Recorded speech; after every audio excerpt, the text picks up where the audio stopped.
علی قراغیط، چند ٹرکوں کے عوض، یہ حضور کے اپنے الفاظ، میں چند ٹرکوں کے معاوضے میں اب بھیڑے بکریاں چراتا تھا۔ پھر آپ ذرا بڑے ہوئے، اس لیے کہ ابو طالب جو ہے وہ بہت ہی مفلس انسان تھے، سرپرستی تو وہ کر رہے تھے، لیکن واقعہ یہ ہے کہ پرورش کی ہے محمد رسول اللہ نے خاندان ابو طالب، اپنی مزدوری سے، اپنی محنت سے، اپنی مشقت سے۔ پھر آپ نے تجارت کرنی شروع کی ملازمت کی شکل، تو یہ سخت دن تھے۔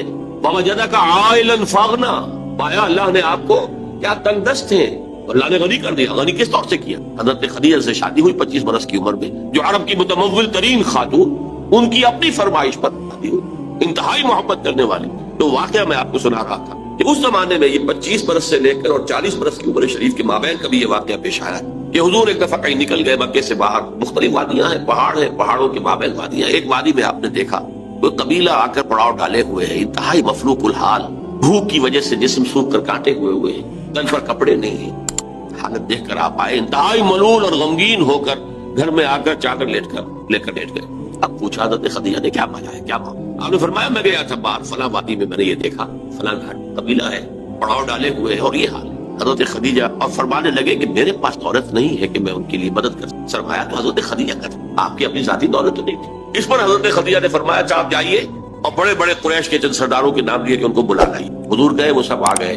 اتنی دیر میں اتنا بڑا ڈھیر اشرفیوں کا حضرت خدیجہ نے لگا دیا کہ جب حضور آ کر بیٹھے تو اس کے پیچھے چھپ گئے، اور پھر کہا ان سرداران قریش سے مخاطب ہو کر آپ سب لوگ گواہ ہیں میں نے یہ ساری دولت محمد کے حوالے کی صلی اللہ علیہ وسلم، وہ جیسے چاہیں اسے خرچ کرو۔ ایسی بیوی جس نے ساتھ دیا، میں اگر اس موضوع پر چونکہ میرے کچھ خاص احساسات ہیں اس میں وہ بیان کروں گا تو پھر بہت وقت نکل جائے گا کہ حضرت خدیجہ رضی اللہ تعالیٰ عنہ کا کیا مقام تھا جسے ہم سے اکثر نہیں جانتے۔ ہمارے ہاں تو جیسے ہے گرفتار ابو بکر و علی ہوشیار باش، یا ابو بکر کی فضیلت رضی اللہ تعالیٰ عنہ اہل سنت کے نزدیک، یا اہل تشیع کے نزدیک حضرت علی کی فضیلت اسی میں ہے، گرفتار ہے، اسی میں جھگڑا ہے۔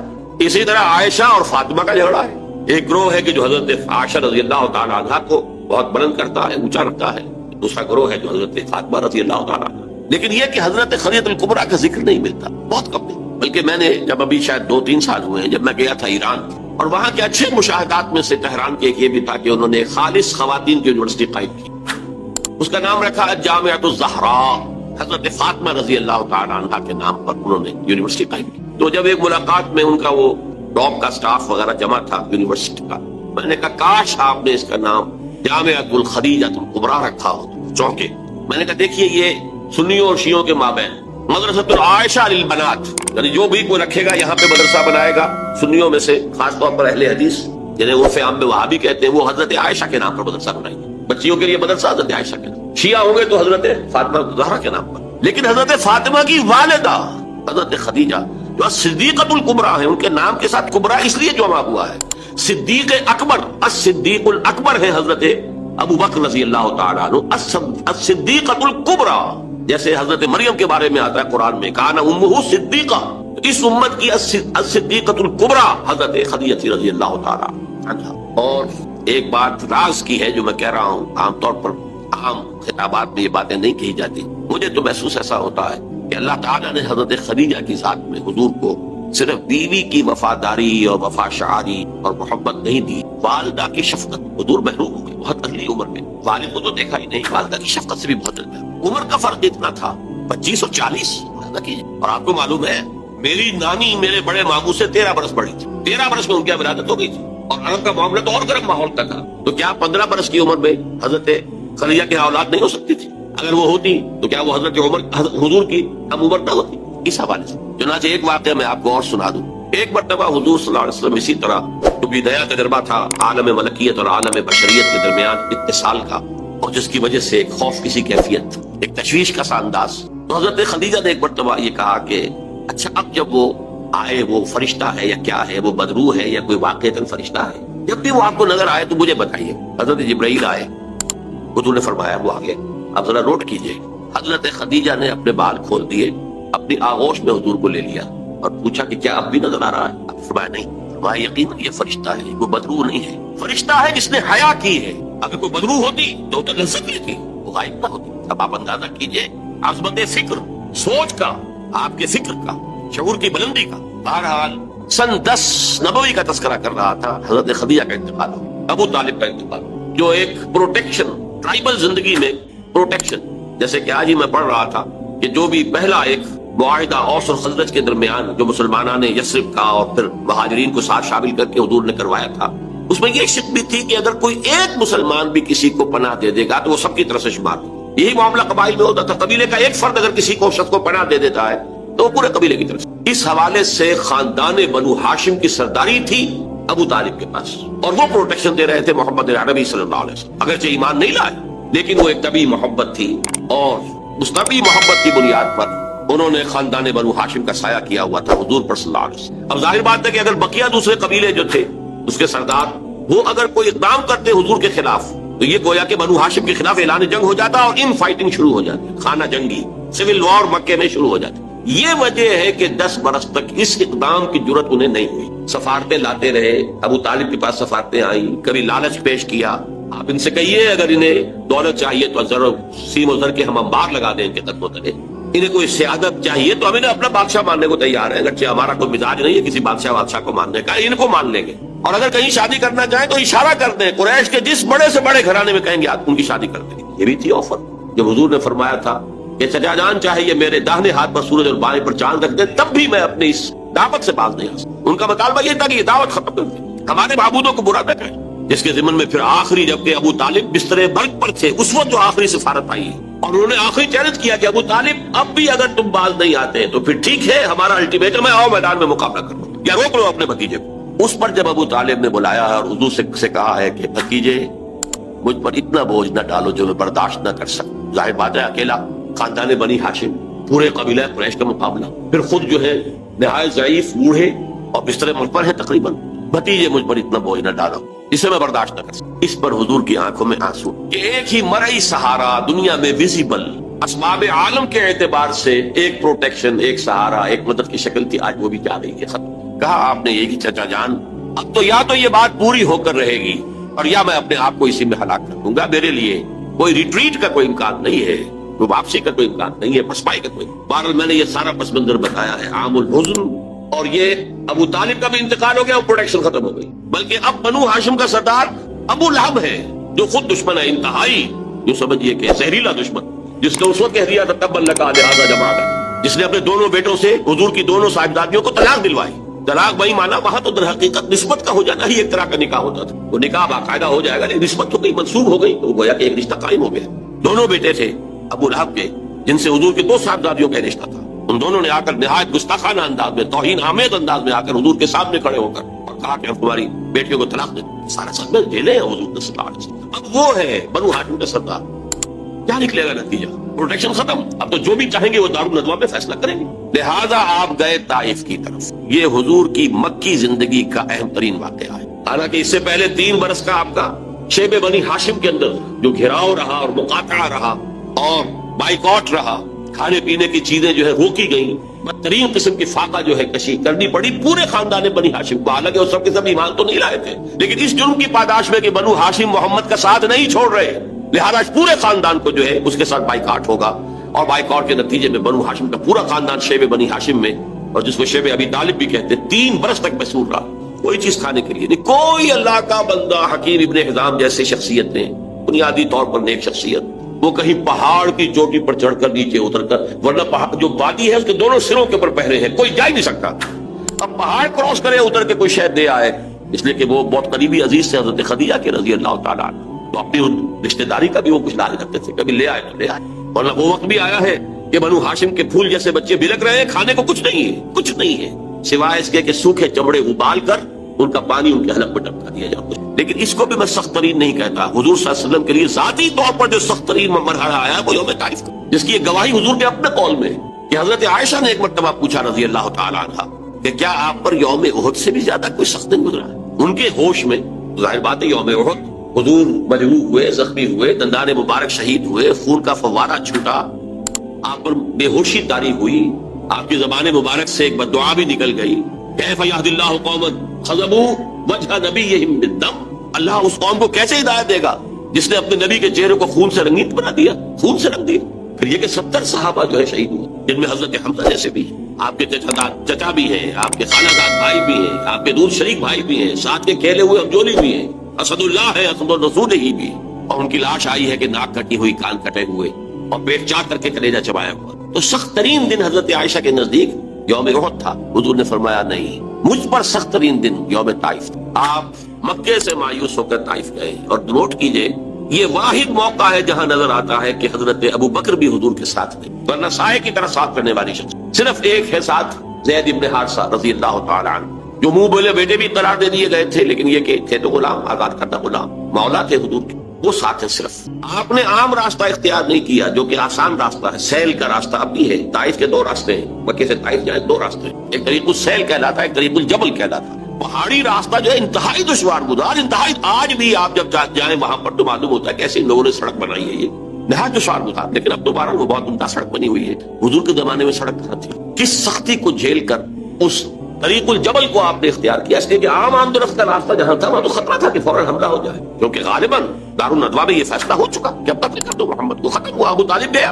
اب کوئی ہمیں اندیشہ نہیں ہے کہ کوئی ان فائٹنگ ہو جائے گی، کوئی جو ہے سول وار ہو جائے گی قریش میں. لہذا اس لیے آپ اوائڈ کر رہے ہیں اس راستے کو جس پر آمد و رفت عام تھے. وہ دشوار گزار راستے سے ہو کر طائف پہنچے، وہاں کے 3 سرداروں کے پاس جا کر اپنی دعوت پیش کی، اس امید میں کہ اگر ان میں سے کوئی ایک بھی دعوت قبول کر لے، مجھ پر ایمان لے آئے تو میں یہاں منتقل ہو جاؤں، یہ میرا دارالہجرت بن جائے. حکمت خداوندی میں مشیت ازدی میں یہ معاملہ جو ہے، یہ شرف پہلے سے طے تھا یثرب کے لیے، لیکن حضور کی اپنی غور و فکر، سوچ بچار، اس کے حوالے سے آپ طائف پہنچے. تینوں نے جو جواب دیے ہیں کلیجے سے پار ہونے والے جوابات. ایک جگہ فوراً روانہ ہو جاؤ یہاں سے، اس لیے کہ ہو سکتا ہے تم سچے ہو، واقعی رسول ہو، تو میں نے کوئی توہین کر دی تو میں مارا جاؤں گا، اور ہو سکتا ہے تم جھوٹے ہو تو جھوٹے کو میں منہ لگانا نہیں چاہتا، لہٰذا روانہ ہی ہو جاؤ. ایک جگہ تمہارے سوا کوئی نہیں ملا تھا اللہ کو رسول بنانے کے لیے، یہ جو قرآن مجید میں بھی آیت کوٹ ہوئی ہے، من قریتین عظیم، یہ جو کوئی رجل ہوتا، کوئی شخص جو ان 2 بستیوں میں بڑی عظمت والا ہوتا، دولت والا ہوتا، ولید ابن مغیرہ کی طرح اس کی جائیداد مکے میں بھی ہوتی، مدینے اور طائف میں بھی ہوتی،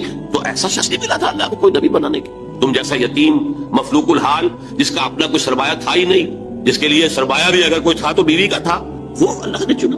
بہرحال آپ ان سے مایوس ہو کر روانہ ہونے لگے تو اشارہ کر دیا، جنہیں اسٹریٹ ارچنز آپ کہتے ہیں، یہ چھوکرے گلیوں کے آوارہ، یہ ذرا ان کی خبر لو. انہوں نے پتھراؤ شروع کیا ہے. اب ظاہر بات ہے کہ حضرت زید ابن حارثہ اگر وہ سامنے سے آ کر حضور کو شیلڈ کرتے ہیں، وہ پیچھے سے پتھراؤ کرتے ہیں، سائڈ سے کرتے ہیں. وہ پیچھے جاتے ہیں تو سامنے سے پتھر آ رہے، تاک تاک کر ٹخنے کی ہڈی کو نشانہ بنا کر، اور یہ کہ اس سے جو خون بہ رہا ہے وہ جا کر نالین کے اندر جم گیا ہے. وہاں سے پھر ذرا آپ نکلے ہیں، ایک جگہ ٹھہرے.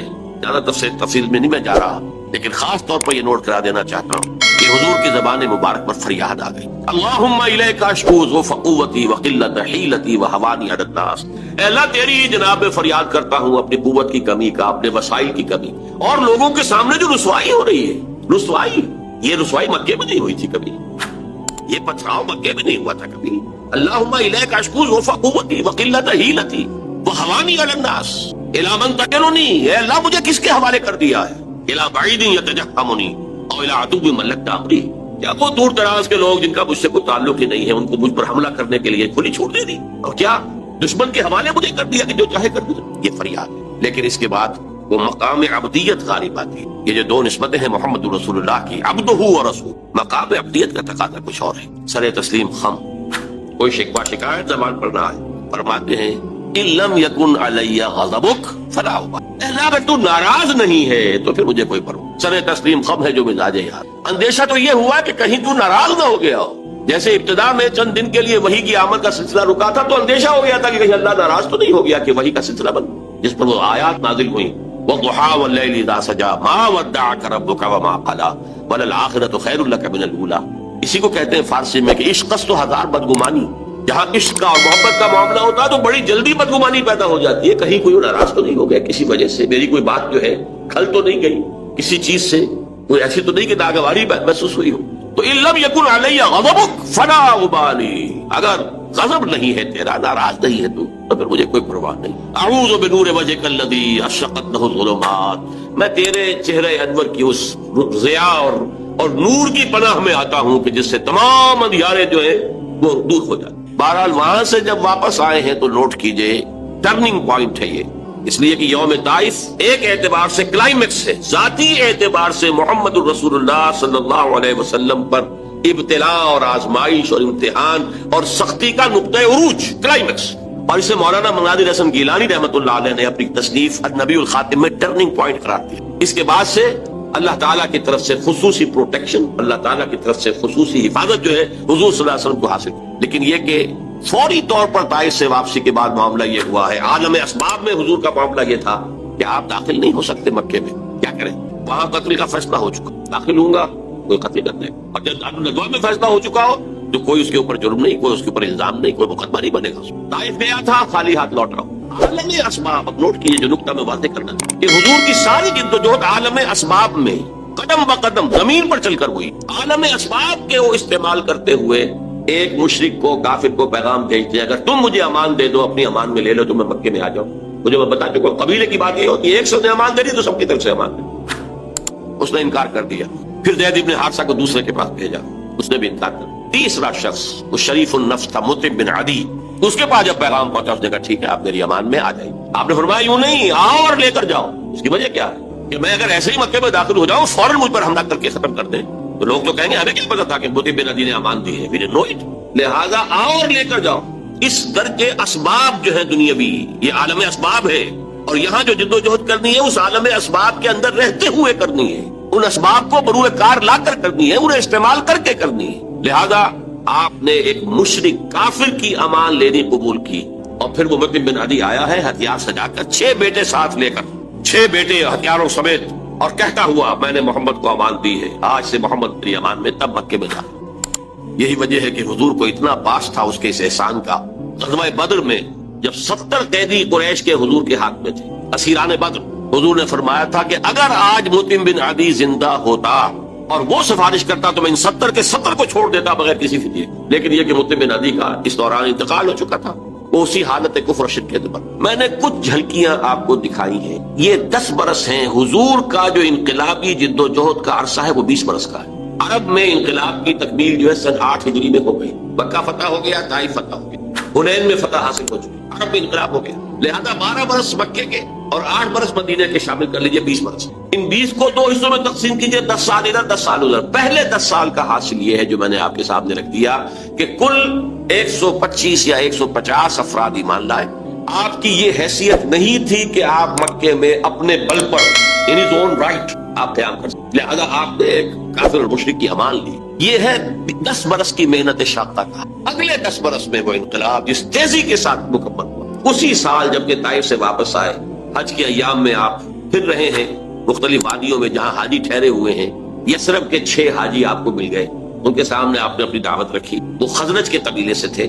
مدینے میں یہودی چونکہ یہ کہا کرتے تھے کہ نبی آخری زمان کا ظہور ہونے والا ہے، ان قریب جو ہے آخری نبی کا ظہور ہوگا، اور جب ان کے جھگڑے ہوتے تھے اوس و خزرج سے، یہودیوں کے، اور مار کھاتے تھے ان سے، جیسے بنیے اگر ان کا کوئی جھگڑا ہو جاتا تھا گاؤں میں تو ظاہر بات ہے مار تو ان کا مقدر تھی، ایسے ہی وہ مار کھاتے تھے، لیکن کہتے تھے کہ ابھی تو تم ہمیں دبا لیتے ہو، لیکن دیکھو نبی آخر الزمان کے ظہور کا وقت قریب ہے، جب ہم ان کے ساتھ ہو کر تم سے لڑیں گے تو تم ہمیں شکست نہیں دے سکو۔ یہ کانوں میں ان کے باتیں پڑی ہوئی تھی، لہذا جب حضور نے اپنی دعوت پیش کی، انہوں نے کنکھیوں سے ایک دوسرے کو دیکھا، معلوم ہوتا ہے یہ وہی نبی ہیں جن کا ذکر یہود کرتے ہیں، تو اس سے پہلے کہ یہودی ان پر ایمان لے آئے تم ایمان لے آؤ۔ وہ 6 آدمی ایمان لے۔ اگلے سال انہوں نے چھوٹی بہت جو بھی دعوت دی ہوگی اس کے نتیجے میں 12 آ گئے۔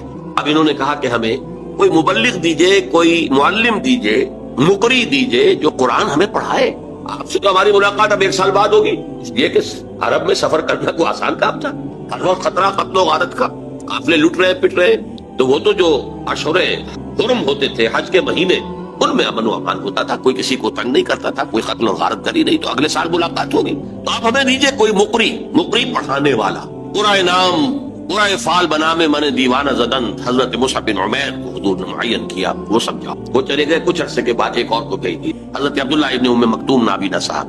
ان دو نے وہاں جا کر 1 سال میں جو دعوت اور تبلیغ کا کام کیا، قرآن پڑھایا لوگوں کو۔ حضرت مصعب کا نام ہی پڑ گیا المقری، وہ آیا استاذ۔ اگر آپ کو ہماری یہ ویڈیو پسند آئے تو ہمارے چینل کو لائک اور سبسکرائب کریں، شکریہ۔